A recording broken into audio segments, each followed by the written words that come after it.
တရားတော်နာကြွရောက်လာကြသောယောဂီသူတော်စင်များအလုံးမိမိတို့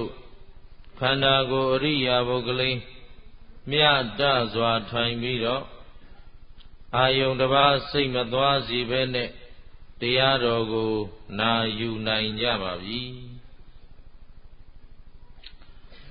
ယနေ့သာသနာတော်နှစ်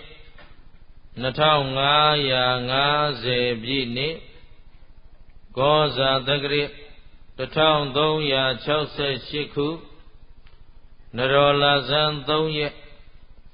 2006ခုနှစ်17လပိုင်း22ရက်နေ့ညကျေးဇူးတော်ရှင်ဧကမဟာပန္တိတမိုးကုတ်ဆရာတော်ဘုရားကြီးဤတရားဌာနဖားကံမြို့နယ်ရှရောခရဝံကုန်းကျေးရွာအုပ်စုတွင်ရှိစိတ်တဒုက္ခကျောင်းတိုက်ဓမ္မယုံတော်အတွင်း၌ဖားကံမြို့နယ်ဂောဇကံတွင်တရင်သုံးနေထိုင်တော်မူကြကုန်သောဘုရားမှုရှိသောသံဃာတော်ရှင်သူမြတ်အပေါင်းတို့အားဥထိပ်ပန်ဆင်လျက်ရွာမိရွာဖအပေါင်းတို့အားအမှုထား၍ရှရောခိုင်ရဝံကုန်းကျေးရွာအုပ်စုတွင်ရှိဓမ္မမိတ်ဆွေသူတော်စင်အပေါင်းတို့မှစုပေါင်းဆင်ရင်ကျင်းပပြုလုပ်အပ်သောနညတာဓမ္မပူဇနိယအခါကာလဒုတိယည၌တရားတော်နာကြွရောက်လာကြသောယောဂီသူတော်စင်များအလုံးစိတ်ချမ်းသာခြင်းကိုယ်ဤကျမ်းမာခြင်းပြည့်စုံစွာနဲ့ဦးဇင်းတို့ဟောပြောပြသမဲ့သစ္စာတရားများကိုနာလဲနာနိုင်ကြပါစေနာတဲ့အတိုင်းလဲသိကြပါစေသိတဲ့အတိုင်းလဲဒီဘဝဒီခန္ဓာမစွန့်ကြခင်သန္တရာဒုက္ခလက်စသိမ့်နိုင်သောပုဂ္ဂိုလ်သူပုဂ္ဂိုလ်များများဖြစ်ကြပါစေလို့ရှေးဥစွာမေတ္တာပို့သပေးလိုက်ပါတယ်နော်သစ္စာတရားတော်တို့ကိုဟောကြားရာ၌သိသည့်တရားများအပြားကိုကျွတ်ထိုက်လှပေများဝေနေအတွက်ဣန္ဒြေစရိုက်သူ့အကြိုက်ကိုရှေလေဆုံးလင်းအကုန်မြင်တော်မူသောသဗ္ဗညုတဉာဏ်တော်ရှင်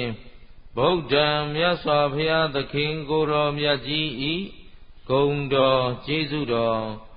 မြတ်စွာဘုရားသခင်ကိုယ်တော်မြတ်ကြီးကောင်းစွာဟောကြားဆုံးမတော်မူခဲ့၍ဆုံးမတော်မူသည့်အတိုင်းလိုက်နာကျင့်ဆောင်သောပုဂ္ဂိုလ်အပေါင်းတို့အားကျင့်ဆောင်သူတို့အလျောက်အခါမလင့်သောအကျိုးကျေးဇူးအထူးတို့ကိုပေးစီတတ်သောဓမ္မတရားတော်မြတ်တို့ဤဂုဏ်တော်ကျေးဇူးတော်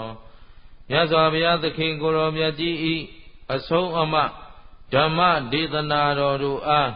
ယနေ့တိုင်အတွန့်ရှိတည်တံ့ခိုင်မြဲအောင်အစဉ်အဆက်ထိမ့်သိမ်းစောင့်ရှောက်တော်မူလာကြကုန်သောသံဃံသံဃာတော်မြတ်အပေါင်းတို့ဤဂုဏ်တော်ကျေးဇူးတော်နှင့်တကွာဥစဉ်အားဤသစ္စာလေးပါးမြတ်တရားတော်တို့ကိုကိုယ်တိုင်လည်းနာကြားသိရှိနိုင်အောင်ယောဂီအပေါင်းသူတော်ကောင်းတို့အားလည်းယခုကဲ့သို့တဖန်ပြန်လည်ဟောပြောညွှန်ကြားပြသနိုင်အောင်နိဗ္ဗေလမ်းပြသွန်သင်ဆုံးမပေးတော်မူခဲ့ကြသောဘဝတစ်ပါးသို့ကွယ်လွန်အနိစ္စရောက်သွားကြပြီဖြစ်သောမွေးသဖခင်ကျေးဇူးရှင်နှင့်မွေးသမီးခင်ကျေးဇူးရှင်ကြီးတို့၏ဂုဏ်ကျေးဇူးဆရာသခင်ဖြစ်တော်မူသောကျေးဇူးတော်ရှင်ဧကမဟာပန္တိတမိုးကုတ်ဆရာတော်ဘုရားကြီး၏သီလဂုဏ်သမာဓိဂုဏ်ပညာဂုဏ်တို့အားပူဇော်သောအဖြစ်၎င်းကျေးဇူးဆတ်သောအဖြစ်၎င်းဘုရင်မျက်မှောက်သို့ယနေ့တရားနာကြွရောက်လာကြသောတန်တရာဤဆွေတော်မျိုးတော်အပေါင်းတို့အားကျေးဇူးဆတ်သောအနေနဲ့ဟောကြားသွားမှာဖြစ်ပါတယ်အလုံးသောသူတော်ကောင်းအပေါင်းတို့လည်းယခုလိုမရစဘူးအရာထူးနေတဲ့ဘဝဒုက္ခလေးကို မေမေရောရောပေါ်ပေါ်ဆဆမနေကြပဲနဲ့ဒီဘဝဒီခဏမှာပဲလူဖြစ်ကျိုးနှက်အောင်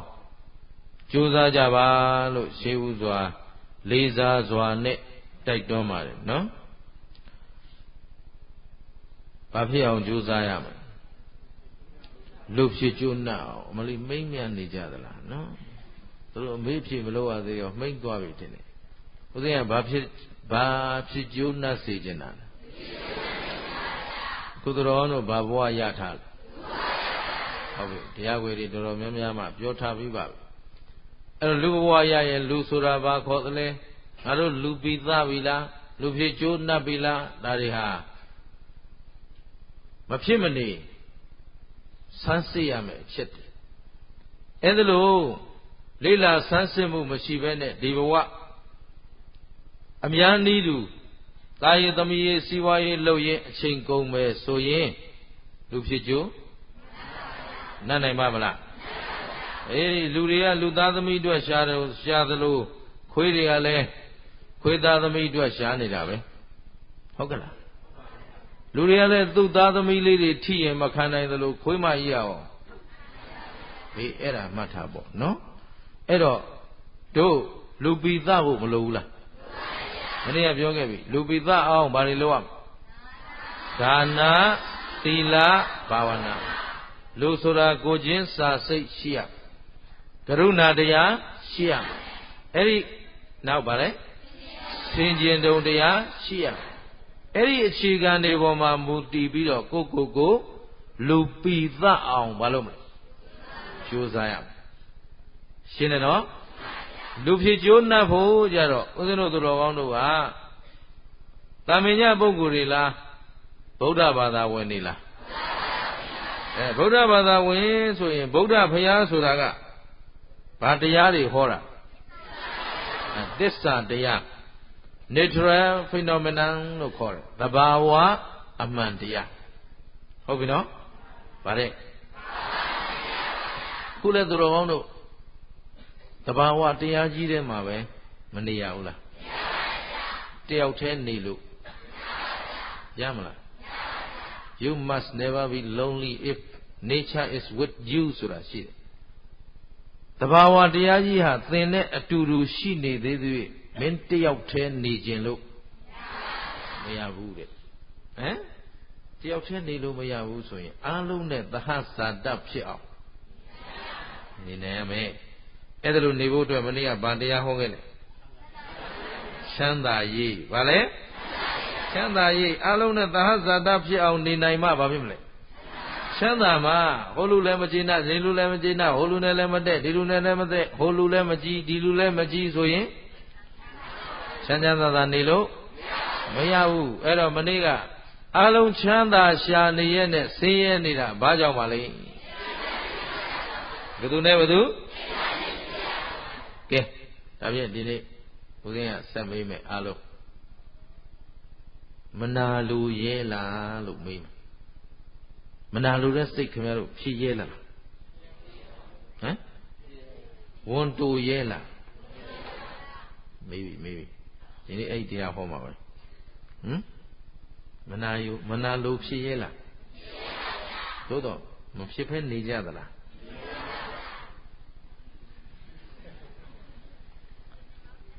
ဝမတူပဲဟော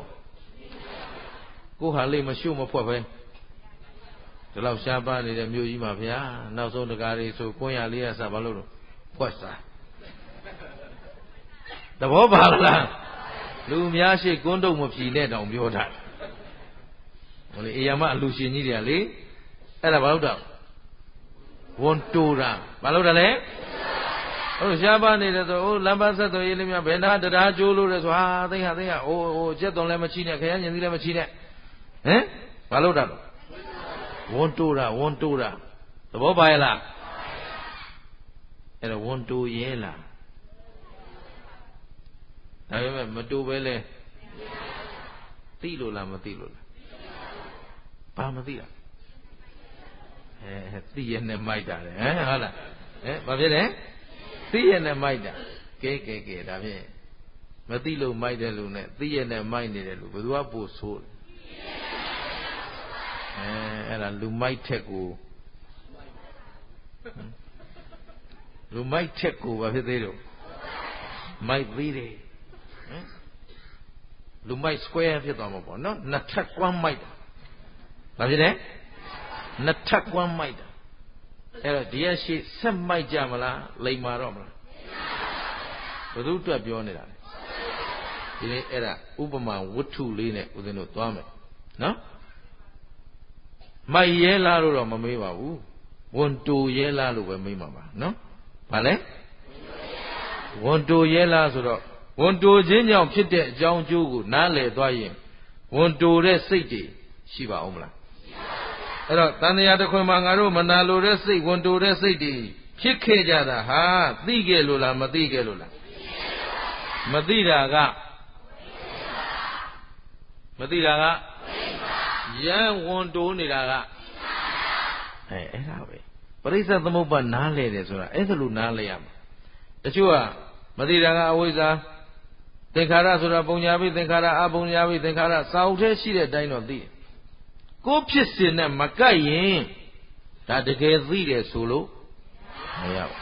ဒါကြောင့်ဘုရားရှင်ကိုရောမြတ်ကြီးကဒီနေရာမှာတခုလေးပေါ့လေဘဟုသုတဓမ္မတရားဒါလေးတတိယလို့နည်းနည်းလေးပြောခဲ့မယ်သူတော်တို့ဒီဟာရှိကိုတရားဆောင်နိုင်အောင်ကြိုးစားဖို့လိုတယ်ဘာဆောင်နိုင်အောင်တရားဆောင်နိုင်အောင်ဆိုတော့ဘုရားရှင်ကိုမေးဘူးတဲ့ဘဟုသုတဓမ္မတရားအကြမြင်ဘုသုတပြည့်စုံပြီးတော့ဓမ္မတရားကိုဆောင်ထားတဲ့ပုဂ္ဂိုလ်ဆိုတာဘယ်လိုပုဂ္ဂိုလ်မျိုးကိုခေါ်တာလဲဘုရားကိတ္တဝတ္တနုခောဗန္တိအရှင်ဘုရားဘယ်လိုပုဂ္ဂိုလ်မျိုးကိုဘဟုသုတပြည့်စုံပြီးတော့တရားကိုဆောင်တဲ့ပုဂ္ဂိုလ်လို့ခေါ်တယ်လဲဘုရားကိုမေးဘူးတဲ့မေးဘူးတော့ဦးဇင်းတို့သိရမှာအခုအကြမြင်ဘဟုသုတများအောင်မလုပ်ဖဲနဲ့ကောအမှားအမှန်သိပါမလားအကောင်းဆိုသိပါမလားမသိရင်ကိုယ်ပိုင်ဉာဏ်တွေဆုံးဖြတ်နိုင်တဲ့အသည့်တွေဆိုတာဖြစ်နိုင်ပါမလားကျေးဇူးရှင်ဘုရားဆရာတော်ဘုရားကြီးကတလုံးနဲ့ဆုံးမသွားတယ်သူများပါဇက်ဖျားလမ်းမဆုံးနဲ့ဘာဖြစ်လဲသူများပါဇက်ဖျားလမ်းမဆုံးနဲ့ဒီမှာကြည့်ဘဟုသုတဓမ္မတရားဆိုတာဟေးအလုံးမှတ်ထားကြွားငါဘုရားဟောထားတဲ့တရားတစ်လုံးကိုကြားဘူးတဲ့တရားဘယ်နှလုံးကြားဘူးလားတရားတစ်လုံးကိုကြားဘူးတဲ့အဲ့ဒီကြားဘူးတဲ့တစ်လုံးကိုအ내အဓိပ္ပာယ်နဲ့တကွကိုယ်တိုင်သိပြီးတော့ဆောင်ထားတယ်အဲ့ဒါကိုဘဟုသုတဓမ္မတရားပုဂ္ဂိုလ်လို့ခေါ်တယ်ဟုတ်ပလားတရားဘယ်နှလုံးကြားဘူးလားတရားသာမဲ့အာယုံပြုဒါ condenser mic တွေဆိုတော့ဟိုက radio line တွေဝင်နေတာအဲ့ဒါအသာထားလိုက်နော်အာယုံမပြန့်စေနဲ့တရားဘယ်နှလုံးကြားဘူးလားတစ်လုံးအဲ့ဒါဘဟုသုတအဲ့ဒီတစ်လုံးကိုအ내အဓိပ္ပာယ်နဲ့တကွကိုယ်တိုင်သိပြီးဆောင်ထားရင်ဘာပုဂ္ဂိုလ်ဖြစ်လဲဘဟုသုတဓမ္မတရားကိုသိပြီးတော့ဆောင်ထားသူဘာလဲဒီရရှိဘာဆောင်နိုင်အောင်ကြိုးစားရမှာအဲ့ဒါမှတ်ထားဥတုမင်္ဂလမှားသွားတယ်ငါတို့ရွာမှာနှစ်ညတရားလာဟောတော့ဒုတိယညမှာဒီနေ့ညရှရောခနဲ့ရဝံကုန်းကိုနှုတ်ခွန်းဆက်ရမှာဘူးဗျနော်နှုတ်တော့မဆက်ချင်ဘူးသို့တော်လည်းပဲဟမ်ဒီညပြီးရင်တရားပွဲရပြီးသွားပြီဆိုတော့ဥစဉ်မှာတာဝန်ရှိတယ်ဒီနေရာကိုသူတော်ကောင်းတို့ပေးလျှောက်လို့သာသနာတာဝန်ထမ်းဆောင်ရင်းနဲ့ဒီနေရာရောက်သူတော်ကောင်းတို့ကိုအဆုံးမပေးတဲ့နေရာမှာပြီးတော့လုပ်ပြခဲ့လို့မရဘူးအဲ့တော့မှားတဲ့နာကိုမှားရမယ်ဆုံးမတဲ့နာကိုမနေ့ကဆုံးမတဲ့နာဆုံးမပြီးချမ်းသာခြင်းဘာနဲ့ပါဖယ်ရအဲ့ဒါဒီနေ့ဖယ်နည်းကိုပေးခဲ့မှာဟုတ်ပြီနော်ဘာဖြစ်လဲဖယ်နည်းကိုပေးခဲ့မှာဘာကြောင့်ဖယ်သင့်တယ်ဆိုတာလည်းပြောခဲ့မှာကျင်တယ်နော်အဲ့ဒါလေးကိုတို့ကဘာလုပ်ထားမလဲဆောင်ထားသို့တော့ဘသူကိုယ်တိုင်သိရဥဒုမင်္ဂလာပြောရုံနဲ့တော့မရသေးဘူးဘသူကိုယ်တိုင်သိရမှာအဲ့ဒါကြောင့်မို့ဘုရားရှင်ကိုရောမြတ်ကြီးကဟေးတဲ့ငါဘုရားရဲ့ဟောကြားထားတဲ့ပိဋကသုံးပုံတရားအကုန်လုံးကိုနှုတ်တဲ့အာဂုံဆောင်ထား နှုတ်တဲ့အာဂုံဆောင်ပြီးတော့ကိုယ်တိုင်အနဲ့အတိတ်ပဲသိအောင်မလုပ်ဘူးဆိုရင်အဲ့ဒီပုဂ္ဂိုလ်ကိုဘ ഹു တုတပုဂ္ဂိုလ်လို့လည်းမဆိုနဲ့တဲ့ဟုတ်ပြီနော်ဓမ္မတရားပုဂ္ဂိုလ်လို့လည်းမဆိုနဲ့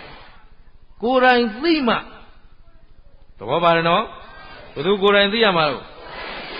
ပိဋကသုံးပုံနှုတ်ငုံဆောင်နိုင်ယုံနဲ့တရားဆောင်သူလို့ပြောလို့မရဘူးတရားတစ်လုံးနဲ့သိတယ်အဲ့ဒီတစ်လုံးနဲ့ဆောင်ထားရင်ကျေနပ်သလားသဘောဟုတ်ပါလားဘာမို့ဦးဇင်းတပည့်ဒီလားရှင်တွေကောတန်ဃာတော်တွေကောဦးဇင်းပဇင်းလေးတွေငယ်ရွယ်နဲ့သင်္ကန်းဝင်ဦးဇင်းကစာသင်တိုက်ပို့စာသင်ခိုင်းတယ်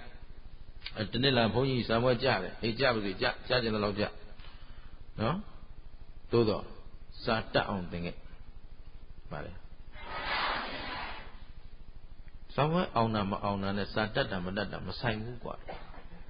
အဲ့စာမွဲတွေငါအသိမှမပြုဘူးဟုတ်ပါနော်ရှင်းလားတခြားမဟုတ်ဘူးအတန်းအောင်ဖို့ပဲကြိုးစားသွားပြီးဘာမှမတတ်ရင်ဘာမှသုံးမရရှင်းလား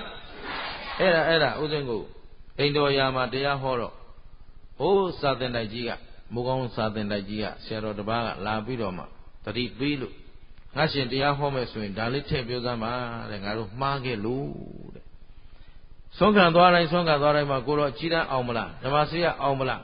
ဒါပဲမေးနေတော့ငါအကြီးတန်းအောင်ဖို့နဲ့ဓမ္မစရိယအောင်ဖို့ပဲလှုပ်လာတာကွာတဲ့အခုငါဘာမှမတတ်ဘူးနော်ဆရာကြီးသဘောကျလားသဘောပါတယ်နော်အခုကလေးတွေကြောင်းထားတာဘာလို့ဖို့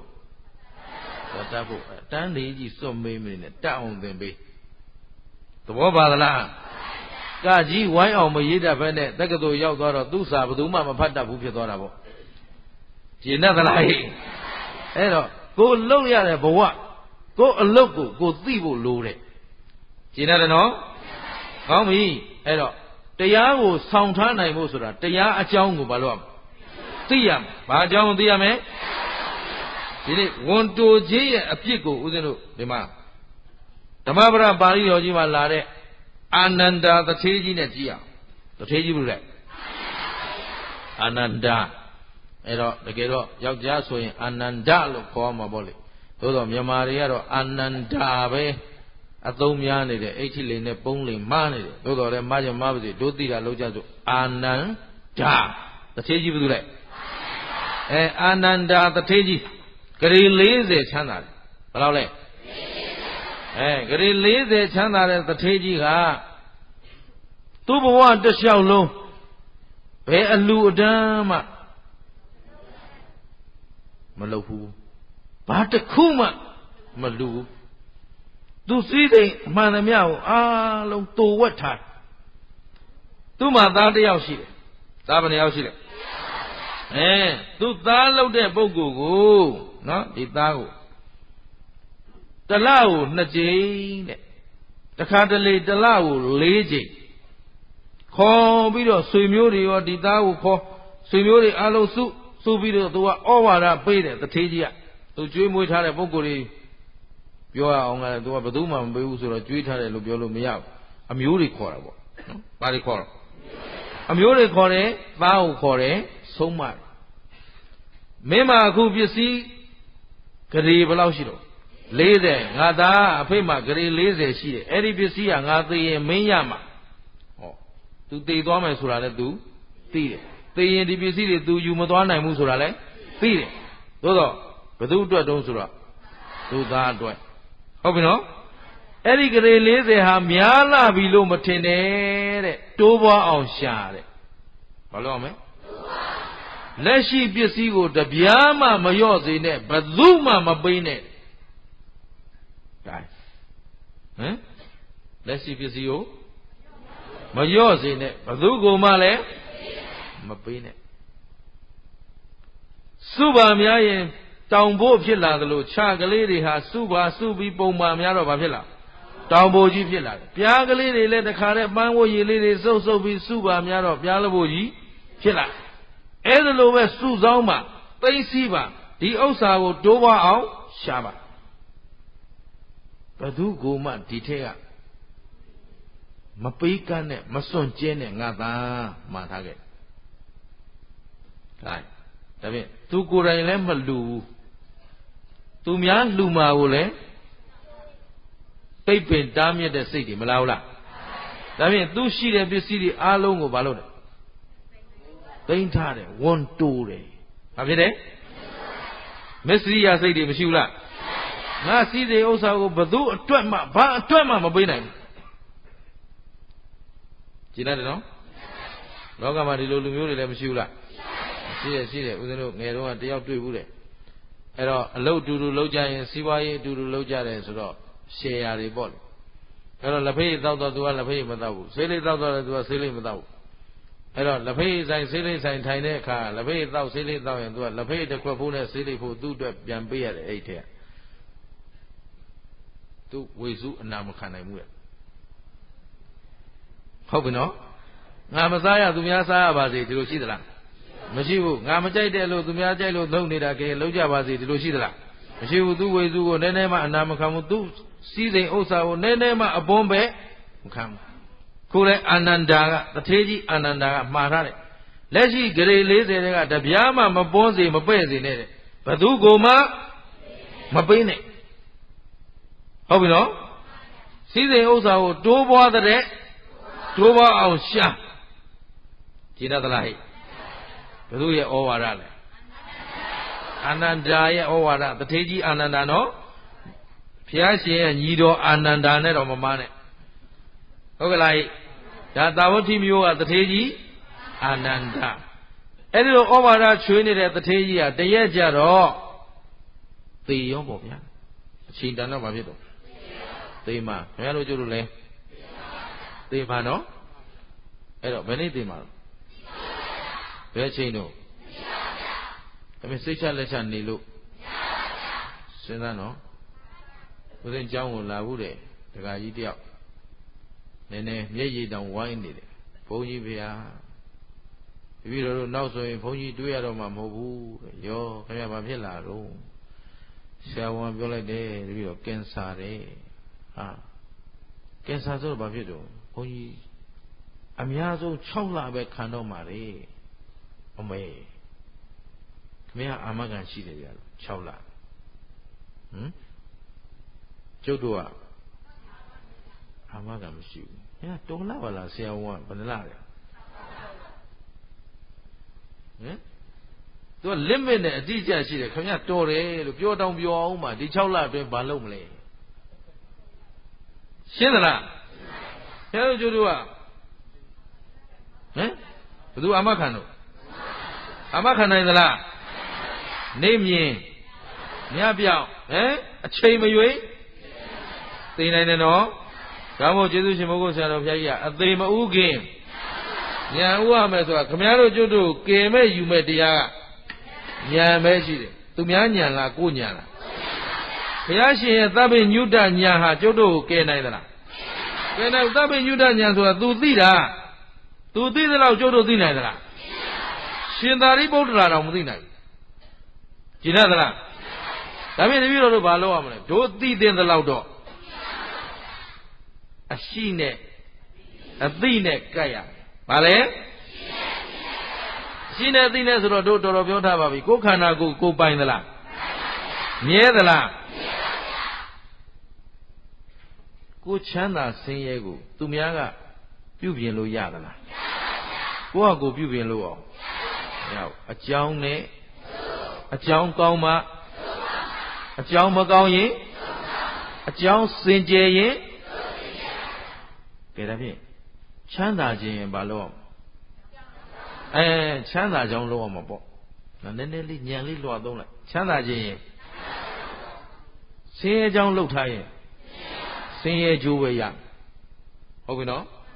အကြောင်းကျိုးပဲអော်နေတော့ခင်ဗျားတို့ကဟိုဘက်ဆက်မသွားမှဆိုလို့ကျုပ်ကပို့ပေးရတယ်သွားကြတကယ်ဆိုရင်အကြောင်းရှိရင်အကြောင်းဖြစ်ရင်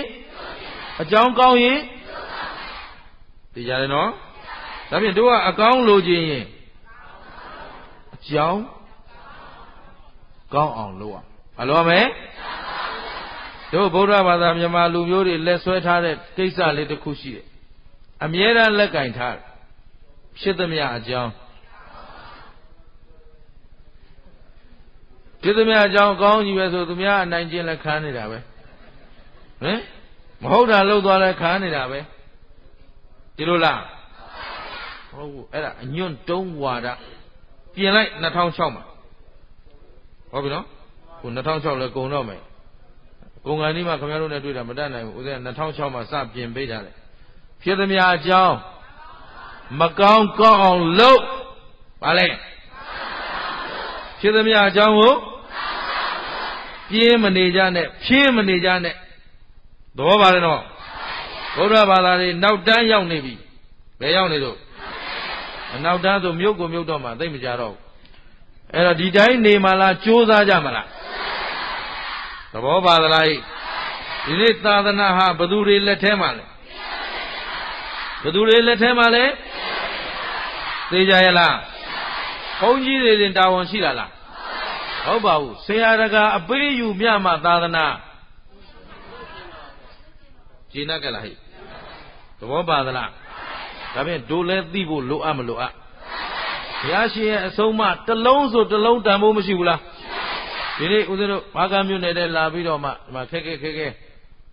ဒီနေရာကိုအရောက်လာပြီးသူတော်ကောင်းတို့စီကိုတရားတွေလာဟောတာဟာတစ်လုံးပဲမှတ်မိနှလုံးပဲ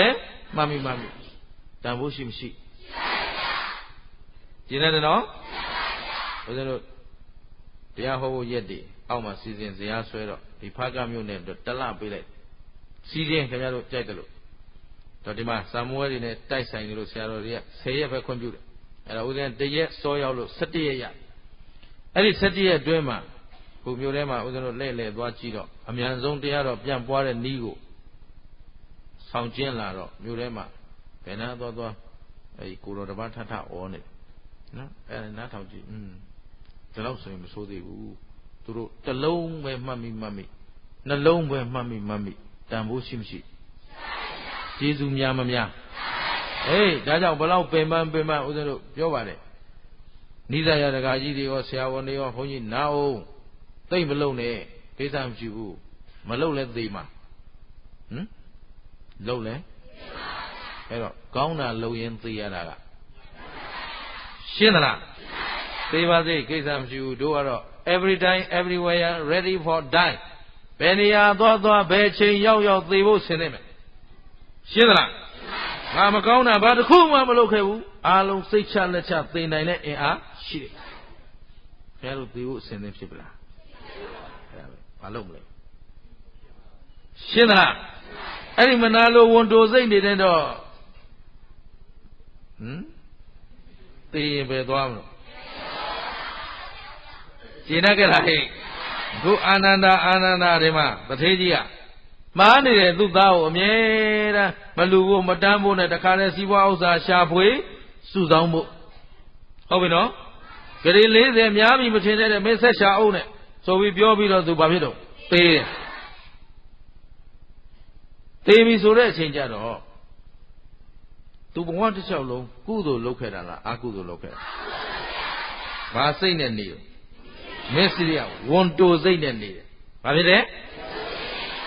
သူကတော့ဝန်တိုရဲတဲ့ပုဂ္ဂိုလ်ဆိုတော့တစ်သက်လုံးပါစိတ်နဲ့နေတယ်ဝန်တိုတဲ့စိတ်နဲ့နေတယ်ဝန်တိုတဲ့စိတ်နဲ့နေတော့သုတိသေလိုက်တယ်ဆိုရင်ပဲသူ့အကုသိုလ်ကံကအကျိုးပေးလိုက်တော့ဟိုဒွန်းစန္ဒာရွာမှာပရိသေတွေနေတယ်ဘယ်မှာပရိသေတွေနေတယ်ဒါဖြင့်ဝန်တိုနေတဲ့ဒီအာနန္ဒာတထေးကြီးဟာတရားသိသလားမသိဘူးလားကုသိုလ်အကုသိုလ်အကောင်းအဆိုးမသိတာကလုံနေတာကသင်္ခါရပစ္စယဝိညာဏဆိုတော့ပရိသေတွေဝိညာဉ်ရှင်းတယ်နော်အဲ့တော့အဲ့ဒါသိတယ်ဆိုရင်အခုသုတိပိခဏနေပရိသေတွေတောက်လျှောက်ကူးသွားတာကြားထဲမှာကြားချတယ်ဆိုတာမရှိဘူး9ရက်တွေဘာတွေစောင့်ရသေးလားသာဟုရေသက်ချမှာအမြဝေးမှာရက်လဲပြီးမှထွက်သွားတာတွေဘာတွေမလုပ်နဲ့သုတိပြီးပါသွားတော့ပရိသေတွေသုတိဆိုတာဒီဘဝသေးတာသေပြီးရင်ပရိသေတွေဆိုတာနောက်ဘဝတစ်ခုစတာရှင်းတယ်နော်အဲ့တော့အာနန္ဒာတထေးကြီးရဲ့အကုသိုလ်ကံကြောင့်ဒွန်းစန္ဒာဆိုတော့တရောင်းစားရွာမှာပရိသေတွေနေတယ်ဘယ်မှာဟောဒီဘဝတ teji. Hope boy out. Drownza no? Drownza de mama. To break the navy so great I Edima Drownza you are Drownza to township. But I'll see that. I just how much the need in your head downside. Sana Amazon. The need in your head downside. A Lailand down how we zoo, Nidu Nimia, Saja Taujaro. Hodi Ananda the tea, Suti be berated in the Lare, berated in Longley, to make in one day, Yaukarega and the Rounza you are latte one. The Rounza you are go. Say that no. Then you are alone latte, Davia. Emma down low, Mayaro, Sazi Agu Mashiro. Papilo. Palo Kelu. Pe Agudo. Want to get. Palo get it? Namo Tinetia want to yella Lumia. Shinala. Pale? Paduko with Mayama. Udu Mingala Garo made one at Delomo. Go me. Me want to yella. Shinala. Anyone, tell you alone of your dog. That take one. Ye see, ye must say Jolly by Lemayaro, Jolema. How we know? Erima, Bafia the lay, Soro. Don't yet dine. Chusaji. Peluma, Sansia the cool down. Yeah. Chidan. Ba Ajira. Agudo, Ajira. Jinadala. Eri Mare, Rounza Gonzonga, Rounza Granjuga Volley. Elongaro Mapibu, designed to Engaro Tema Agudo Gong the Gong no Shibi, May. Rounza really? Rounza Pinegre, Gudula, Agudula. Agudo Mialo Bavidano. Rounza Pia, Tego, Dide Agudo, Gida Gong the Gong Yoni be. The Roundari go Mapigo. Nagumi Shinala. Agudo Gong Shama, hey, Mapichi, Naru, Rounda also Napoe Queme. How we know? Napoe Que, go when they go Yara Saja. So Tawasi Quelite. And Hobega Digalema Bare, a poem Naya, ha? Twilight Janet, Sadia Dausia, forward the Gale Bare a Puega. Igale Muebila. When has she there? A swani pia. Pazwano. Misria Swan. Baswane. Oh, do. Misria Akongela Lee at a that dishi want to lie. She another lie. And the short the Yado want to Rashidi. Nothing tell it the Yatumia. Oh, Bobalala. Jinano? Agu Boda, Payashi, and the Adoliha, Bebada when they do a Hoggerado. Eh? That's not the one alone to a Kamia, Boda Bada, so the Lema Turaba, the Gega, Badu Soma Linam. How about we? Paya Soma Lina Kajarole, Yan Lina Kainala, let me look Kainala. Jinakela Gauna Loye Gaunju Biri Tiaroliha Bebada when they do a Hoggerado. Eh? That's not the one alone to a Kamia, Buddha Bada Sura Lema Turaba, the Gega, Badu Soma Linam. How about we? Paya Soma Lina Kajarole, Yan Lina Kainala, let me look Kainala. Jinakela Gauna Loye Gaunju Biri. I live here on Losamo. Gauna Loye Magauna Loye. You can look to Gaunju Lulaye. David, I will pay them Yajao Magaun Gao Losama Piamio, pay them Yajao. Who Camaro Diboa Lone that Gayaga was Ziga Manoga Machula. Era alo a chong ni jive. Era bari jive. ခုလုံနေတဲ့ကာယကံဝစီကံမနောကံတွေကလေလိုပြလိုလွင့်သွားမှလားအကျိုးပေးမှလားဒါမှမဟုတ်မနဲ့လင်းလာအိမ်ရှိထွက်ပြုံးပြကြည့်လိုက်လို့ဆိုတွေးတဲ့လူပြုံးပြရင် तू ကဘာဖြစ်မှာကလော်တုတ်လိုက်ရင်အဲ့ဒါလက်တွေ့စမ်းကြည့်လိုက်ကျင်သလားဘယ်သူမှမဆိုင်ဘူးကိုယ့်ပေါ်မှာပဲမဟုတ်တည်တယ်ကျင်တယ်နော်ဒါမှမဟုတ်ဖြစ်သမျှအကြောင်းသဘောပါသလားဒီမှာအာနန္ဒာသေပြီးတော့ဒီမှာပရိသေရိနေကရှိသေးတယ်ဇာတိပြတယ်အဲ့တော့900တဲ့250စီထပ်ခွဲထပ်တောင်းဘယ်ဘက်ကငတ်တယ်အာနန္ဒာတထေးကြီးကနေစုတီးပြီးပရိသေရိနေတဲ့ဒီအာကုသိုလ်ကောင်လေးကငတ်တယ်ခွဲလိုက်တာနောက်ဆုံးဘယ်သူပဲကြံတော့သူ့မိတယောက်ပဲကြံရှင်းတယ်နော်အဲ့တော့ဒီမိခင်ကလည်းသိပြီဩငါဒီတိုင်းနေတော့ကမငတ်ဘူးတဲ့ဒီပသိဒရေရမှငတ်တာလက်ဆက်တတ်တော့ဒီကောင်ဂျူကောင်ပဲသဘောပါလားဂျိုကဂျိုကြီးကိုလုံးစီရလာတာလားဘိုက်ထဲရလာတာခင်ဗျားတို့လည်းခုဘယ်ထဲရလာ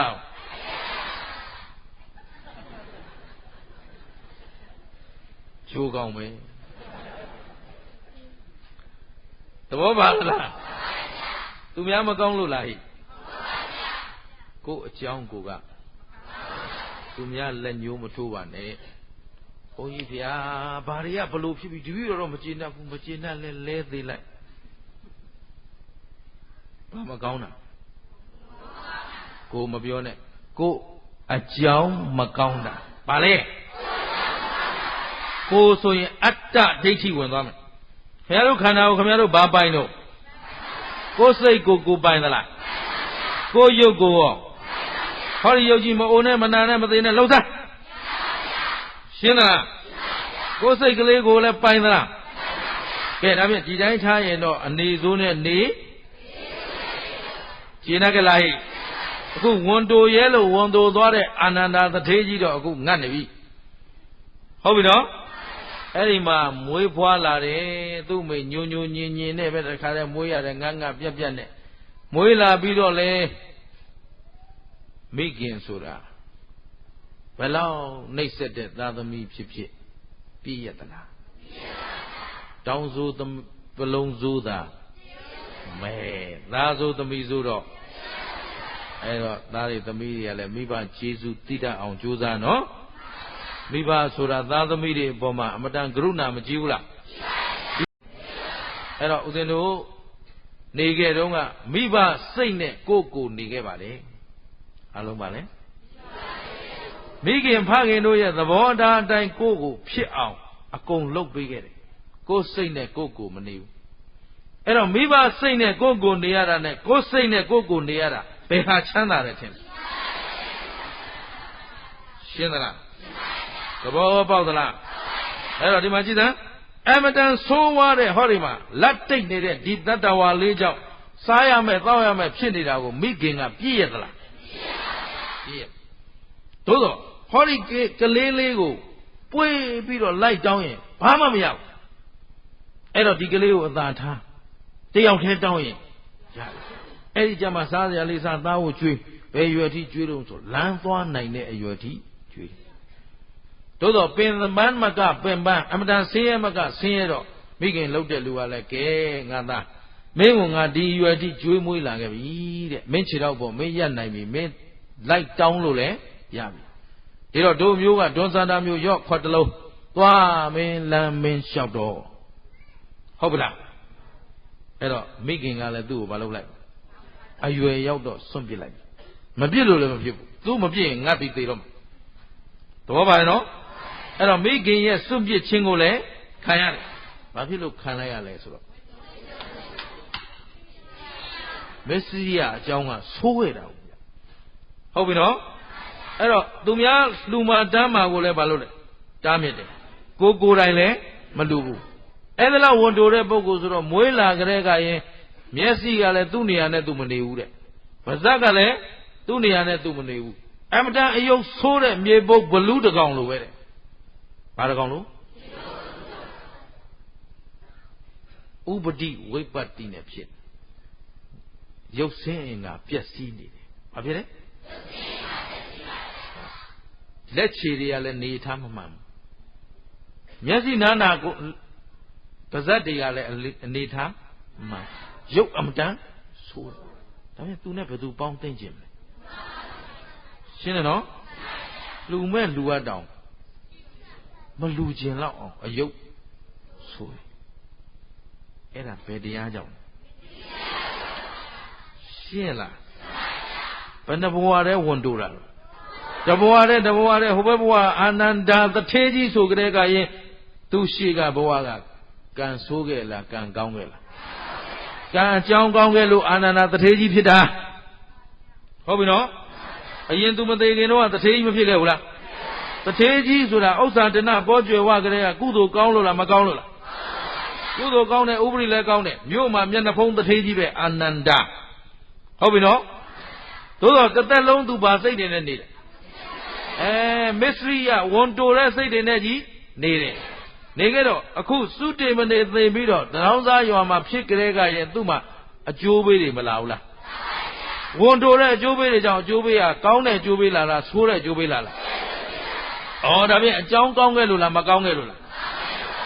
ဒါဖြင့်ဦးဇင်းတို့သူတော်ကောင်းတို့ကလည်းကိုဖြစ်ချင်တာဖြစ်နေတာလားအကြောင်းအကျိုးပေါ်မှီပြီးဖြစ်နေတာလားသို့တော့အဲ့ဒီအကြောင်းအကျိုးဟာဘယ်သူလုပ်ခဲ့တာလဲရှင်းတယ်ကလားဒါတော့ပြောရမယ်ကိုလုပ်ခဲ့တဲ့အကြောင်းတရားသာလျှင်ကိုယ့်ကိုအကျိုးပေးတာရှင်းသလားကိုယ်တိုင်အကုသိုလ်မလုပ်ခဲ့ရင်ဒီအကုသိုလ်အကျိုးရမလားဟဲ့ဇောတိကသထေးကြီးအလုံးကြားဘူးလေနော်ဇောတိကသထေးကြီးကတတိုင်းခုနှစ်ထပ်နဲ့နေတယ်ရွှေတတိုင်းငွေတတိုင်းဗရမ ्या တတိုင်းဟုတ်ပြီနော်အဲ့ဒီတတိုင်းကလည်းသူကိုယ်တိုင်ဆောက်ရတာလားဘုံပေါက်လာတာလားဒီအပြင်အိမ်ထဲမှာဗရမ ्या အယောင်နဲ့နေဘာနဲ့နေသမင်းချက်တော့ထင်းခွေပြီးမီးမွေးစရာမလိုဘူးဗရနီလာဖို့ခနောက်ဟုတ်ပြီနော်သုံးလုံးဆိုင်နေတဲ့နီလာဖို့ခနောက်နဲ့သမင်းချက်စားရှင်းသလားဒါရင်ကိုမကသေးဘူးအဇာတတကလေဗိမသာရမင်းကြီးနဲ့ငယ်ငယ်လေးကလေးကရင်သူဇောတိကအိမ်ကိုဗိမသာရမင်းကြီးကမရောက်ဘူးလို့ဗိမသာရမင်းကြီးခင်ဗျာလည်းအမတန်ကန်ဆိုးရှာတယ်သောနာတထေသာခြေဘွားပေါက်အမွေးပေါက်တာမမြင်ဘူးလို့ကြည်ရနော်ဘယင်ကသူ့ထက်ကန်တာတဲ့လူတွေရှိတာဟုတ်ဇောတိကအိမ်မျိုးလဲသူနေနိုင်သလားဆိုတော့မနေနိုင်ဘူးမနေနိုင်တော့သွားပြီးအလဲသွားရတာနော်တထေအိမ်ကိုအဲ့တော့အဲ့ဒီလဲသွားတဲ့အချိန်ဇာတတကလေးလက်ဆွဲသွားဇာတတကကြည့်ငါအဖေနေရတာကတဲ့တိခက်တင်းနံဒီမှာကဒီတထေးကြီးကဗရမ ्या တတိုင်းရွှေတတိုင်းနေနေတဲ့ငါအဖေနိုင်ငံနဲ့ရှိပြီးတော့မှငါလိုသာငါသာဘယင်ဖြစ်ရင်ဒီတက်အိမ်တော့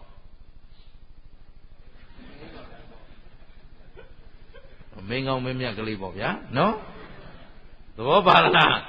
ငါသာဖြစ်ရင်သိမ့်ပါဆိုပြီးတော့တခါတည်းရည်ရွယ်ချက်နဲ့တက်လာလိုက်တာရည်ရွယ်ချက်ကောင်းကောင်းနဲ့မင်းဖြစ်ကြတဲ့တက်သိမ့်တာပဲ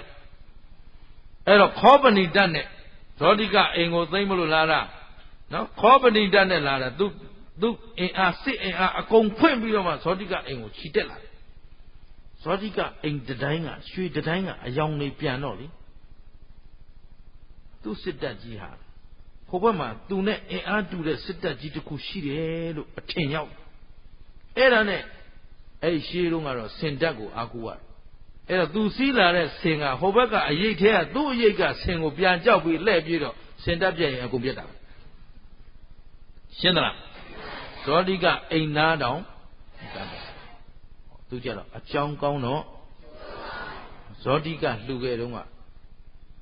ရှေ့ဖျားရှင်လက်ထက်မှာတရားလာနာတဲ့ပရိသတ်ကိုဒူးစစ်လောက်မြုပ်တဲ့ယရနာတွေခင်းထားပြီ။ဘာတွေခင်းထားနိုင်တဲ့လောက်ယူသွားတဲ့ရေမဆေးကြောင်မဟုတ်ဘူးသွေးပြီးသားတွေရှင်းသလား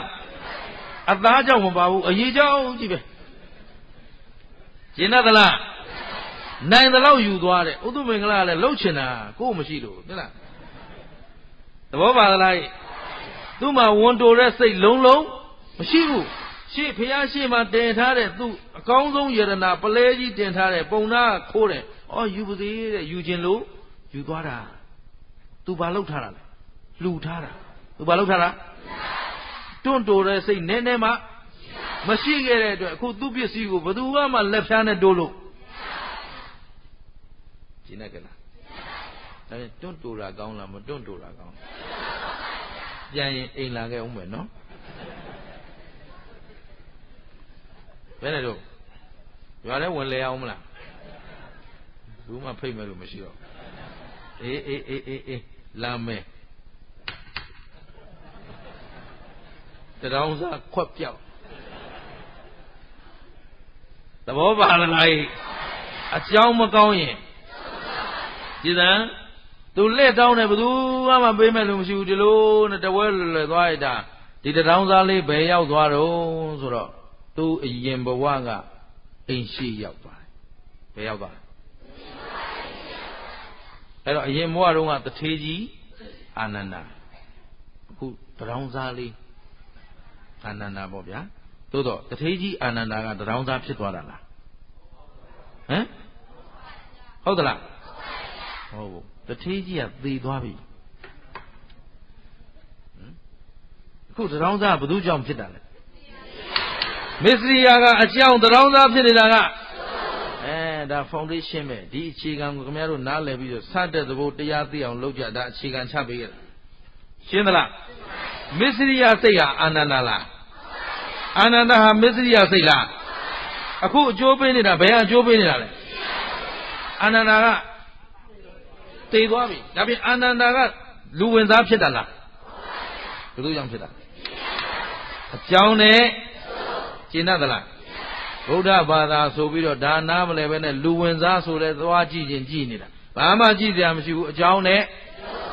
ရှင်းသလားဒီမှာကြည့်ဟောဒီဘလူးလို့တရောင်းစားကပါတဲ့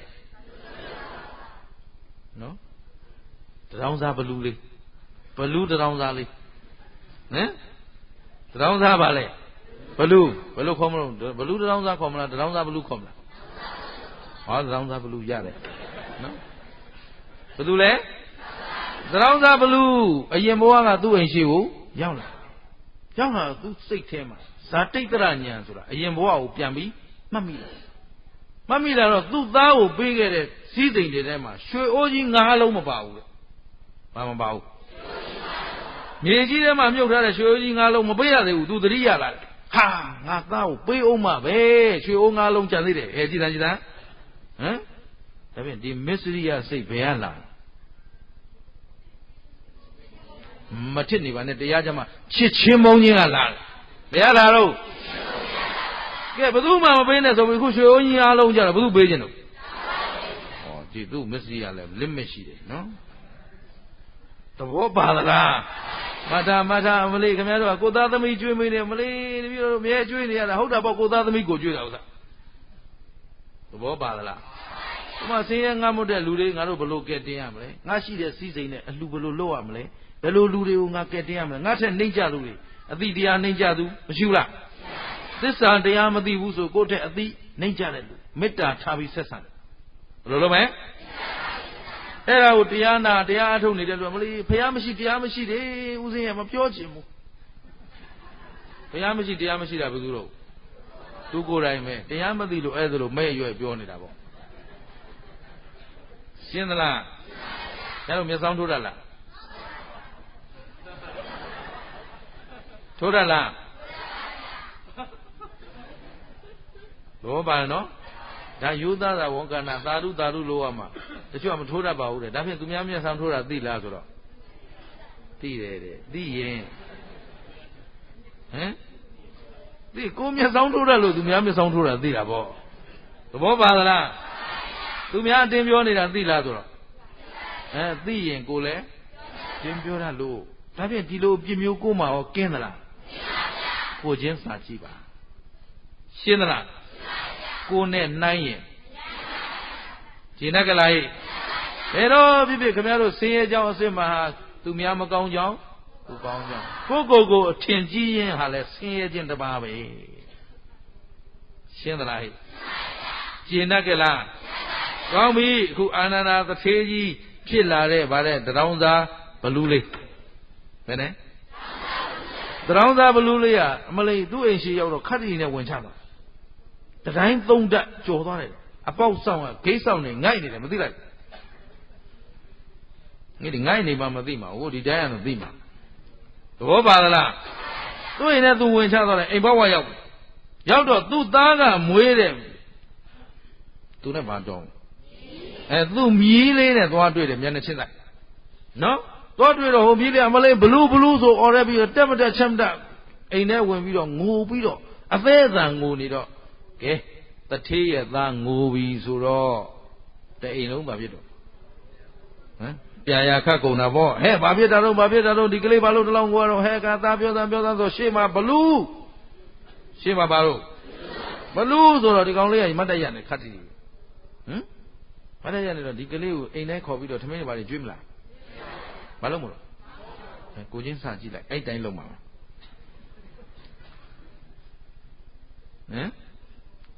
ကိုစိတ်လေးကိုပြန်စစ်နော်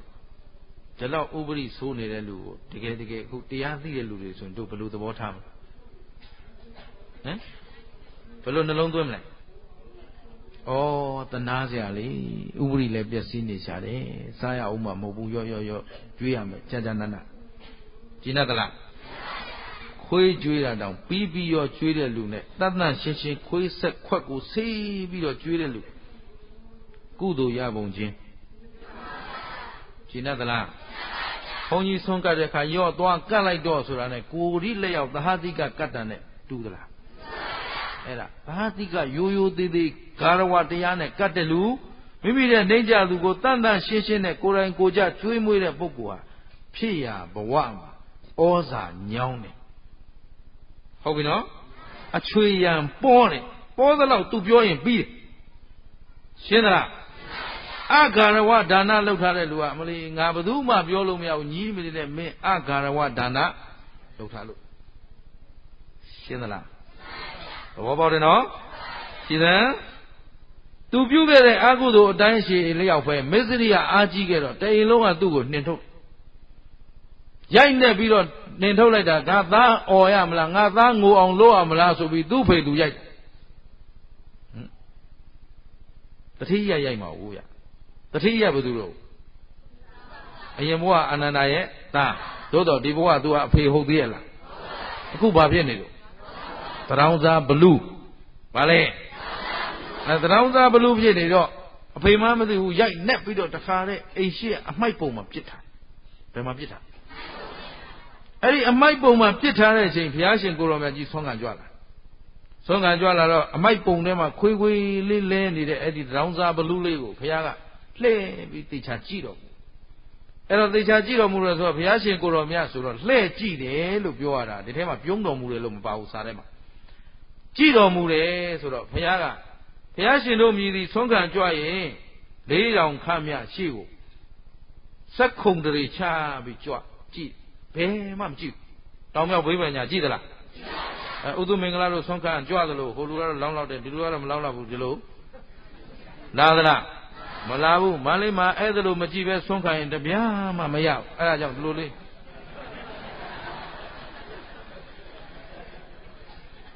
သဘောပါလား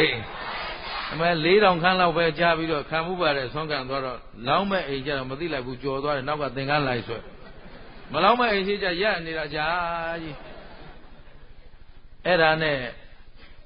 တမိုင်ခွဲလောက်လမ်းလျှောက်တာမှဆွန်း4ဆွန်းမရအဲ့တော့ဦးဇင်းတို့ကလည်းမတတ်နိုင်ဘူးဘုရားရှင်တောင်းပန်ပြီးတော့ရှင်ဘုရားမျက်စောင်းတော့မထိုးလို့မရဘူးဘုရားဟမ်သဘောပါလားဘုံစွန်းလောင်းရှိတဲ့သတင်းလေးမေးရသေးတယ်ဟိုကိုရင်လေးတွေကြည့်ရတာဆုံးခံတော့ရင်ကိုရင်တွေသုတ်ချေတင်နေရင်ဒါနေရာကောင်းတယ်အဲ့တော့လိုက်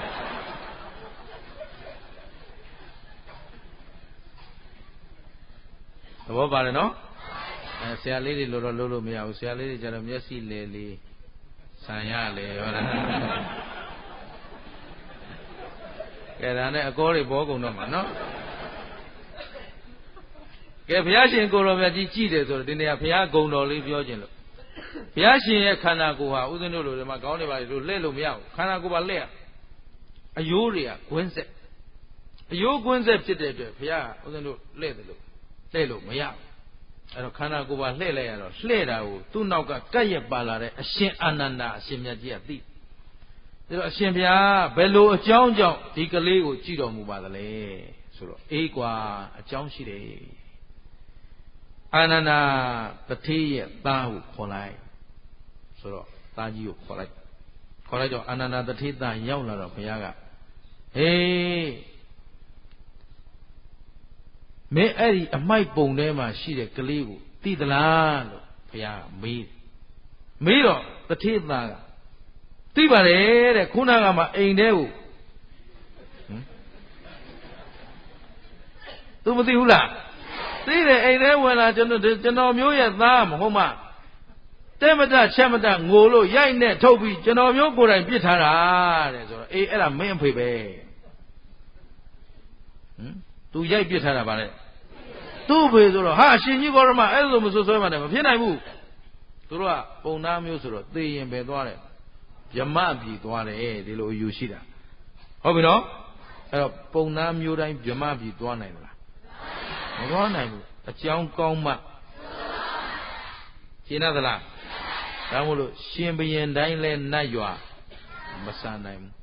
များသောအားဖြင့်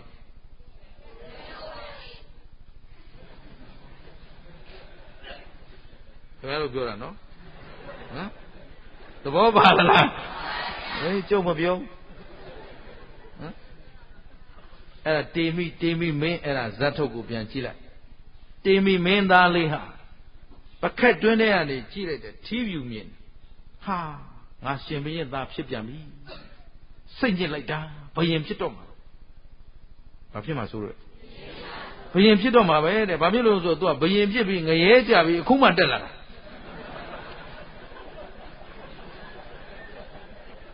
သဘောပါလားအေးအဲ့ဒါရက်ွက်လူကြီးလူနေတဲ့လူတွေသတိထားပေါ့ဗျာကျင်းသလားဟဲ့အဲ့ဒါတေမိမင်းသားလေးကရှင်ဘရင်ဖြစ်လိုက်ငရဲသွားလိုက်ရှင်ဘရင်ဖြစ်လိုက်ငရဲသွားလိုက်ဆိုတော့ကြာတော့ဘရင်ဖြစ်မှာကိုကြောက်နေအဲ့ဒါကြောင့်တေမိဘာမပြောပဲနေတာရှင်းသလားဟဲ့အေးကောင်းပြီအခုအဲ့ဒါမင်းဖေပဲဆိုမဆွဆွဲပါနဲ့နော်ဆိုတော့ဆွဆွဲတာမဟုတ်ဘူးတဲ့နေစမ်းမအောင်မင်းဖေသေးသွားတော့ငါမေးဦးမယ်ရွှေအိုးကြီးငါးလုံးပေးသွားသလားပေးသွားလားပေးမသွားဘူးတဲ့အေးအဲ့ဒါအဲ့ကလေးဝင်ကောင်းမွန်ကျွေးမွေပြုစုပြီးပြခိုင်းဆိုတော့ဒီကလေးကဘာဖြစ်လို့ပြပေးတယ်သူကပေးခြင်းလို့ဝင်လာတာဟိုကရိုက်ထုတ်သဘောပါသလားဘာလို့ရှင်လို့ဝင်လာတာပေးခြင်းလို့ဝင်လာတာဘသူသားလေးမို့ပေးမှာတော့တခြားလူဆိုရင်တော့မပေးပါဘူးအခုကကျွေးမွေးပြီးတော့မင်းကြည့်ဆိုတော့ရွှေအိုးငါးလုံးနေရာတစ်ချက်ကိုယ်တိုင်ကိုကြပြပြီးတူးပေးအဲ့တော့မှသားလို့တဲ့လူကအရှင်ဘုရားတဲ့တပည့်တော်ဖေဟာအရင်ဘဝတထေးကြီးအခုဘယ်နဲ့ဖြစ်သွားတာလဲဆိုတော့တခြားကြောင့်မဟုတ်ဘူးကွာဒါဖြင့်ဝန်တူရဲသလားဘုရားရှိကွန်းရဖွက်စားကြအောင်မလားသဘောပါလားဟဲ့ကိုရထားတဲ့ကြောက်လေးမြတ်မယ်ဆိုရင်သူများရှယ်အထက်မှာသူနည်းနည်းရှုံးမယ်ထင်ရင်တော့ရှယ်ဘယ်သူတို့ကဘုန်းကြီးကသူတို့အကြောင်းသိရတယ်ဘယ်ကျုပ်လှုပ်လာတဲ့လှုပ်တွေသိတာပေါ့သဘောပါလား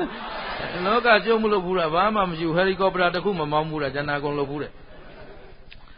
သဘောပါလေနော်အဲ့ဒီမစ္စရိယစိတ်သာရှိရင်အကြောင်းမကောင်းရင်အခုလက်လာပါလိမ့်မလေးလက်ခေါင်းမလိုက်တာဘယ်လိုဖြစ်ပါလိမ့်ဆိုတော့ဒီထဲပါရှိနေသူများအလုတ်ဖြစ်လေသဘောပါလားကိုလှုပ်လို့မရလေဘလူးတောင်စားအဲ့ဒီတောင်စားဘလူးလေးမမေ့နဲ့သဘောပါလားအဲ့တော့အဲ့ဒီဝန်တိုစိတ်လာရင်ဘယ်လိုအောင်းမေ့မလို့ကိုမင်းတောင်စားဘလူးဖြစ်ချင်သလားသဘောပါလားအခုလူဘဝရခိုင်မှာဒီလိုအကြောင်းအကျိုးမှမသိရင်တို့မှားပြီးရင်မှားရင်အဲ့တော့မသိပဲလမ်းလျှောက်ကြမလားသိအောင်လုပ်ကြမလားသိအောင်လုပ်မှအကြောင်းကောင်းမှအကြောင်းစင်ကြယ်မှသိကြသလားကဲဒါဖြင့်တို့လုပ်သမျှအလုပ်တွေဒါနသီလဘာဝနာဗုဒ္ဓဘာသာတွေမလုပ်ကြဘူးလား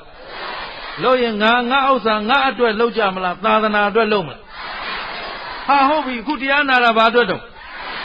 ခဏနေတရားထိုင်ပဲ ဘာအတွက်လဲဟုတ်ပြီလှူထားတန်းထားတဲ့ဝတ္ထုတွေငါအတွက်လားငါမိသားစုအတွက်လားဘာအတွက်တော့ဟိသာသနာအတွက်စွန့်လွတ်လူဒန်းတာအဲ့ဒါမစ္စရိယကိုအောင်နိုင်ခြင်းဘာဖြစ်လဲခုခင်ဗျားတို့ခုလူဒန်းထားတဲ့ငွေတွေရဖို့လွယ်သလားအခုတရားနာလာဖို့လွယ်သလားဒါအိုးအိမ်စည်းစိမ်ကိုကုံစွန့်ပြီးဒီမှာဘာလာလို့တော့ရှင်းတယ်နော်ဒါဖြင့်အဲ့ဒါလို့စွန့်လွတ်ထားခြင်းကြောင့်ခင်ဗျားတို့မှာဆင်းရဲသလားချမ်းသာသလားခုမစ္စရိယကြောင့်ဒီပုဂ္ဂိုလ်ဘာဖြစ်သွားလဲဆင်းရဲသွားတဲ့သရောင်းစာဘလူသရောင်းစာဖြစ်ရတဲ့ထဲမှာဥပရိယုတ်အမတန်ဆိုးတဲ့ဘလူယုတ်နဲ့လူရှင်းသလားအဲ့ဒီဘဝသူစုတည်ပြီးတော့ဘယ်ရောက်သွားငရဲခမညာရွှေအိုးငါးလုံးမပေးရသေးလို့ခဏလာပေးသွားတာရှင်းသလားသားလုတ်တဲ့ပုဂ္ဂိုလ်နဲ့နောက်ကပရိသတ်အဲ့ဒီမှာဘုရားရှင်ကိုရောမြတ်ကြီးကသားလုတ်တဲ့လူကအကြောင်းမေးတော့ယဟန်ပရိသတ်နဲ့သာဝတိမျိုးသူမျိုးသားတွေစုပြီးတော့တရားဟောလိုက်တာ84,000တော့ပရိသတ်အားလုံးကျွတ်တန်းဝင်သွားတယ်သို့တော့အာနန္ဒာတော့ဘယ်ရောက်သွားလဲတထေးကြီးအာနန္ဒာဘယ်ရောက်သွားလဲခုနကသရောင်းသားဘလူလေးဘယ်ရောက်သွားလဲဘသူကပို့တာကျင်နာကလားအဲ့ဒါမစ္စရိယဟာအာနန္ဒာလားအာနန္ဒာဟာမစ္စရိယလားခုလည်းခင်ဗျားတို့ကျုပ်တို့စိတ်ထဲမှာအိတ်သာမစ္စရိယရှိမရှိဒါပေမဲ့အဲ့ဒီအိတ်သာမစ္စရိယကိုဆက်မွေးမြူထားမလားဖယ်ရှားလိုက်မလားအိတ်သာမစ္စရိယနဲ့ငါနဲ့အတူတူလားရှင်းတယ်နော်အဲ့ဒါလေးသိမှခင်ဗျားတို့လွတ်အောင်ယုံလို့ရှင်းသလားဟဲ့အဲ့တော့သူများပြုသမျှသူများပါဇက်ဖျားလမ်းဆုံးကြမလားကိုယ်တိုင်သိအောင်လုပ်မလားရှင်းတယ်နော်တန်တရားတစ်ခွင်လုံးငါတို့တငါနာနီမုတ်ဆိုးနာနီသူများပါဇက်ဖျားလမ်းဆုံးလာတယ်အခုဘုသူကိုယ်တိုင်သိအောင်လုပ်အကြောင်းကောင်းမှသဘောပါလားတူသောအကျိုးဘယ်လိုကျိုးပေးမှာသူကသူများလူဖို့တမ်းဖို့ကိုပိတ်ပင်ကပ်တဲ့အတွက်သူ့ကိုလူမဲ့တမ်းမဲ့လူရှင်းသလားဟဲ့ဒါဖြင့်အကြောင်းကောင်းမှပဋိစ္စဗါတဲ့အကြောင်းနဲ့သဘောပါသလားဒီကရှိဖြစ်သမျှအကြောင်းကဲအလုံးတစ်ခွန်းနဲ့မေးပါမယ်ဝန်တူရဲလားသိသွားပြီသူတို့တရောင်းစားဘလူကျင်သလားဟဲ့အဲ့ဒါတရားပါပဲအဲ့ဒီတလုံးလေးဆောင်ပြီးခင်ဗျားတို့လွတ်အောင်ယုံနိုင်ရဲ့နောက်ဆုံးပဲထိရောက်ဝန်တူမှုကြောင့်တို့ဒီမရောက်တာရှင်းသလားနိဗ္ဗာန်ဆိုတာသိမ့်ပိုက်ထားတဲ့လူတွေရောက်မှာလားစွန့်လွတ်နိုင်တဲ့လူရောက်မှာလားကိုယ်ခန္ဓာကိုယ်လဲကျင်ကြလားဟဲ့အကြောင်းတရားနဲ့တရားရှိဖြစ်သမျှအကြောင်းသဘောပေါက်ပြီနော်ဒါဖြင့်ကိုယ်ခန္ဓာကိုယ်ပိုင်သလားဘယ်ချိန်ကြည့်ဖြစ်ပြီးတော့ဘာသစ္စာသိတဲ့ဉာဏ်ကကိုယ်မပိုင်ရင်ကိုယ်ပစ္စည်းဥစ္စာသားသမီးရောမပိုင်ရင်ဝန်တိုစရာအကြောင်းမရှိတော့ရင်သေတာကသမုဒယသစ္စာသိမှတော့နောင်ဆင်းရဲတွေလာအောင်မလားဆင်းရဲဒုက္ခကင်းတာဘာခေါ်လဲနိရောဓသစ္စာနိဗ္ဗာန်ကျင်ကြလားအလိုရောက်မှလားဝန်တိုစိတ်ကင်းမှရောက်မှာအကြောင်းကောင်းမှဒါဖြင့်ဖြစ်သမျှအကြောင်းသိကြပြီနော်မကောင်းအောင်ဆိုဘာနဲ့နေရမလဲဉာဏ်နဲ့နေရမယ်အသေးမဟုတ်ခင်ဉာဏ်ဟောရမယ်ဆိုတော့ဉာဏ်ဆိုတာဘာခေါ်တယ်လဲဆိုရင်အကောင်အဆိုးအကြောင်းအကျိုးအမှားအမှန်ကိုပိုင်းခြားသိတာဉာဏ်ကျင်ကြလားဒီအရှိဘာအားကိုးမလဲကံအားကိုးမလားဉာဏ်အားကိုးမလားဉာဏ်အားကိုးမယ်ဆိုဘသူကိုဘသူကြည့်မှာကိုကြည့်ကိုပိုင်သလားမြဲသလားအမြဲတမ်းဖြစ်ပြီးတော့ဘာသစ္စာတော့သိတဲ့ဉာဏ်ကသေတာကနောင်ခန္ဓာမလာတာကသစ္စာဘယ်နှချက်ကြိုက်ဤကဲ့သို့သစ္စာလေးချက်တပြိုင်တည်းကြိုက်မှသာလျှင်တန်တရာဝတ်တွင်းကလွတ်ကင်းနိုင်မှာဖြစ်တဲ့အတွက်တရားရှိသတိဝရိယဉာဏ်ပညာကိုအရင်တည်ပြီးတော့ဖြစ်သမျှအကြောင်းမကောင်းကောင်းအောင်ကြိုးစားနိုင်ကြပါစေလို့ဆန္ဒပြုရင်းနဲ့ဒီညဏိဂုံးချုပ်ကြစို့